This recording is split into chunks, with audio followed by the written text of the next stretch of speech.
Mariners lose 9-4. They lose the series against the Angels. They fall to 31-33 on the season. And they finish the road trip 2-6. Let's quickly go over the positives because I don't want to. I don't know. I don't know what to say.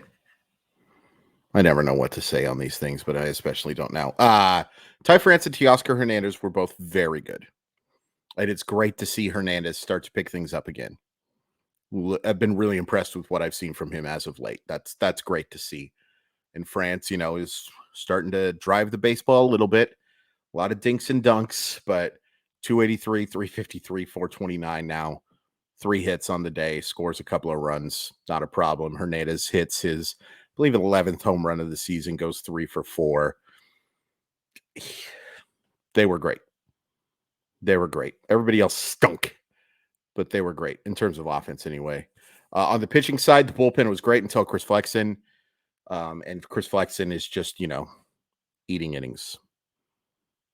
Although he does give up a 2-run homer that basically gets you completely out of the game.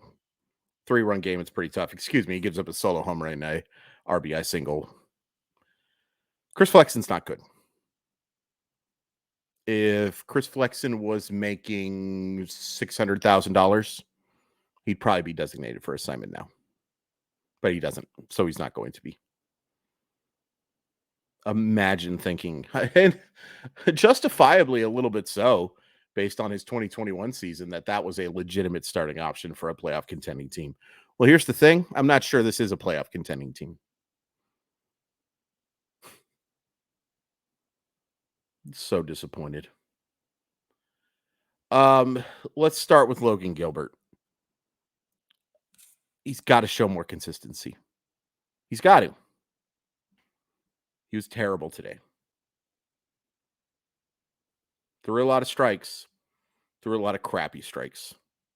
Not all strikes are equal. And he just, does get hurt by a Crawford error.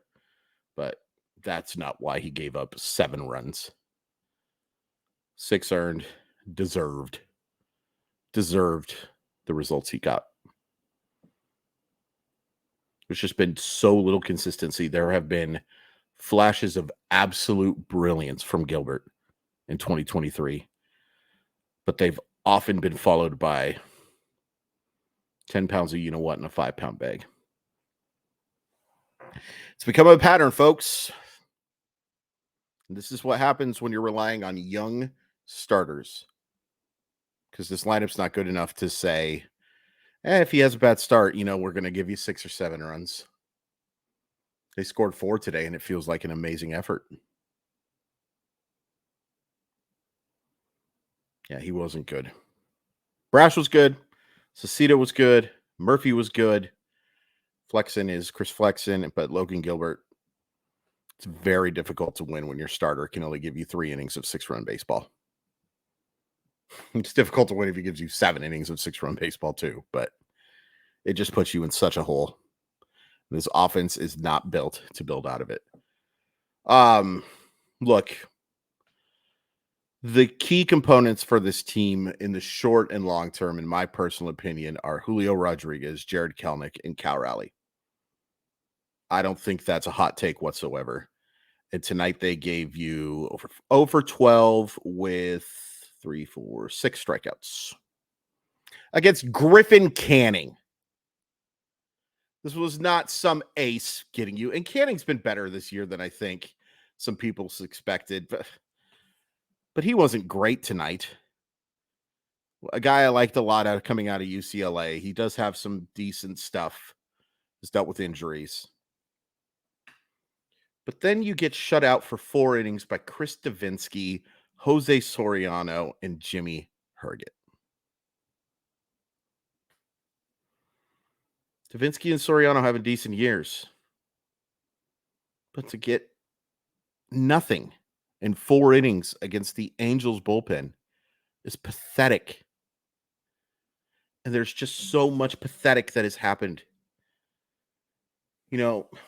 If you treat this road trip like a vacation, It's the type of vocation you see in sitcoms where you wonder if the family's going to make it. And they are in the sitcom because you need the show the next week. But the Mariners aren't a sitcom. Their offense can be pretty laughable, and their starting pitching has been really laughable as of late. But laughable and funny are two different things.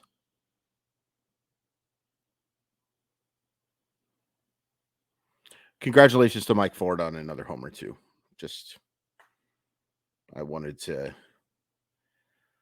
It's still ridiculous that that's your starting DH against right-handed pitching, but oh well. Gives you a pretty long homer. Crush that thing. I don't know what to do. I mean, I know what I'm going to do. I'm going to go to bed tonight, and I'm going to wake up, and I'm going to spend on the hour about 12 minutes thinking about the Seattle Mariners, because that's probably what I do these days. About 1/5 of my time spent thinking about the Mariners. But I don't know. I don't know. It's going to be a really interesting mollywop, because for those of you who aren't familiar, I go on the radio every Monday and we talk about the Seattle Mariners. And I never plan anything. I don't. I something usually comes to me like an hour before, like because we do these opening statements and I think about what I want to say. But I try to go off script because that's just the kind of guy I am. You could probably tell by these videos that I don't script anything. But I have no idea what I'm going to say, because I'm kind of stuck between two places. I'm weirdly, and I talked about this in a text chain, still kind of optimistic about this team. And I don't really know why. It's not because of what happened last year. I'll tell you that much. I know how ridiculous it is to base the success on this team on what happened last year. There are so few 14-game winning streaks. There's so few 10-game winning streaks. And if you take away the Seattle Mariners right now, if you take away, I'm just figuring this out right now. They have played 10 games against the Colorado Rockies and against the Oakland Athletics. And Colorado's not quite as bad as Oakland. And hey, good for Oakland. They've been playing really well lately. But if you take away those 10 games where they're 10-0 against them, this is a 21-33 baseball team, and that extrapolates perfectly to 63-99. Now, is this a 63-99 baseball team? Of course not. Of course not. But is this a 90-win baseball team? An 85-91 baseball team? I really am not sure, and I'm leaning no.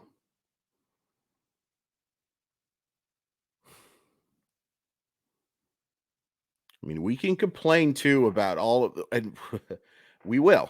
We can complain about the lack of depth. We can complain about needing elite starting pitching in order for this team to succeed. We can do all of that. But there are good players here that are not playing well still. Eugenio Suarez has a couple of nice hot games where he stings the baseball, goes over 3 with 2 strikeouts. He picks up an RBI. Whoopee flippin' do. Cal Raleigh is now hitting 209 with a 291 on base percentage. It's not good enough. It's not even close to good enough. Jared Kelnick is 265, 329, 493. But he hasn't been that player for a while. And I'm very proud of what he's done. Again, I'm going to use the word proud. I'm very happy with what he's done. But that's not, he has to be better. The Mariners are relying on him to be better. Julio Rodriguez has been much better as of late. Much better as of late. But his poor results put you in a bigger hole.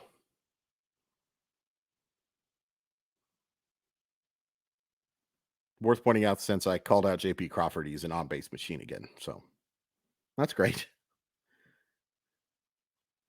But the good guys have to start playing better to make up for the organizational failures. And I am calling them organizational failures for not addressing this offense more and for relying on young starting pitching to have to be dominant in order to win.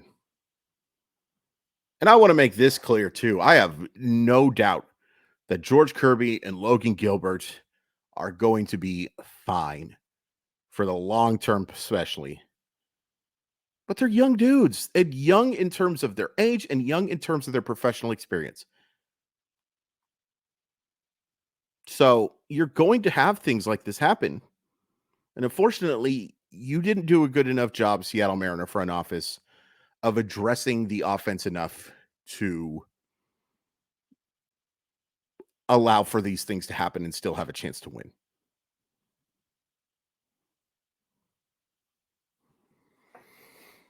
And now you've got a homestand. You're 2 games under 500. You're playing a Miami team that is playing sensational baseball. We talked about it on Saturday, but it's a good team. It's a flawed team.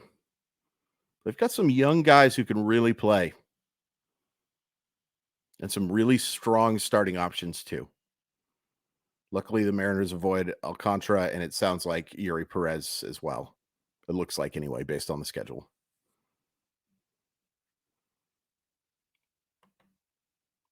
This is not this is not early, folks. Bryce Miller against Jesus Luzardo.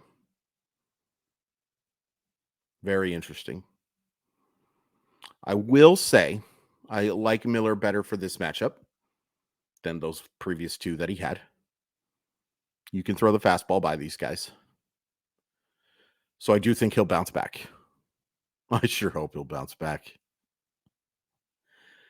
I guess in closing, I just want to say, first of all, thank you for watching all these videos. And I really hope you keep watching even if this thing goes south. Because one, I need it. And 2, there's a lot of fun stuff to talk about. But mainly, I just want to say don't give up on this year. I know it's tempting. I know it's real tempting to be like, the Mariners are done. And if that's how you feel, you are justified. You were justified last year when it happened, they were 29 and 39. And I'm, again, not telling you to believe in this team because of what happened last year. I'm telling you to believe in this team because I do believe that, as flawed as it might be, they are talented enough to compete for a playoff spot. And there are enough flawed baseball teams. I sure would feel better about this team being a playoff team if the AL Central didn't get a spot, but they do. Thank goodness for the extra wild card spot, because what are you talking about if not for that? Because the Orioles are legit. I think they'll fall back a little bit, but the Yankees are legit. Houston, flawed, but still legit. Toronto, flawed, but more talented than the Mariners. You're 5 games back of that final wild card spot, and 6 teams back of the top wild card spot. I don't know, but I'm not giving up. I'm not giving up because it's not fun to give up, though. I'm not giving up based on logic. I'm not giving up based on there's nothing analytically that tells me that the Seattle Mariners are in a great position. I think the last time I checked, their playoff odds were like 6%. I don't care. I mean, I care. I'm extremely nervous about this baseball team, folks. But I'm not giving up because it's not fun. I did this for 21 years. I'm not willing to do it again. Not with a team as talented as this. But if you are giving up right now, I don't blame you. I don't blame you one bit. I'm just asking you not to. Uh, Follow me on Twitter at Crawford_MILB. RotoWire Fantasy Baseball Podcast, Sports Sometimes Podcast. I did want to announce this. So, as you guys know, my Patreon did not work out. And the reason it didn't work out is because of a lot of things, but one of it was I just didn't have time to write um, these updates every day. But I figured out something. I'm going to bring it back as a podcast. I don't know when I'm going to bring it back as a podcast, but it's probably going to be around July. But I think that's the best way to do it because it's a lot easier for me to just record my rumbling thoughts on what prospects do. I can get some text from scouts and talk to you about some of that stuff. I think that's going to be a lot more successful. Let me know if you're interested in that because I do want to provide more prospect stuff for folks. And I feel bad that the thing that I tried, I just bit off way more than I can chew. But I think if I'm doing it in podcast form, it's going to be a lot easier and also a lot more digestible for you. Who wants to read anymore? What are books? But yeah, I do want to bring that back. And hopefully, speaking of bringing it back, I hope the Seattle Mariners can because these 64 games have not been very fun.